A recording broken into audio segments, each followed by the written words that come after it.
Alright, today I'm going to talk about C# for each loops. C# for each loops are basically like the regular for loops that you're used to with for, int x, x is less than whatever number, 10 or 100, and x plus plus or minus minus, whatever. So for each loops is something that's part of the C# language and also a part of the .NET framework. So here I have a main function and a C# console application ready for us. And let's begin by creating a list object, list of strings. So you can just do list string with open arrows, and let's give the list a name. So let's call it let's do my list equals new list of strings. Now we need to insert objects inside of that list so that we could iterate through it using the for each statement. So let's add some strings inside of the mylist object. So let's do mylist.add. Let's do cars.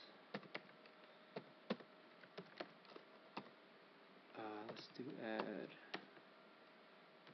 airplane. Oops. And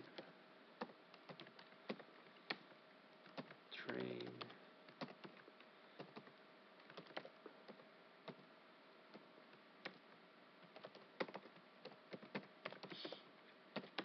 So now I've added cars, airplane, train, and boat. Those are just strings that I've added inside of the mylist object.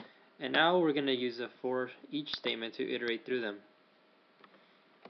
So let's start off by doing for each, just as you would do a regular for statement. Well, now it's for each, and it's like pretty much in simple English. For each string, and we'll create a variable of a string. So let's do for each string x inside of the mylist container. So we'll do for each string x in mylist, and close that up. And now we'll just iterate through it, and we'll do console.write x, and we'll do also environment.newline so that it could show on a new line all the strings. Environment.newline. Okay, so let's run this, and there's your code. So you have cars, airplane, train, and boat.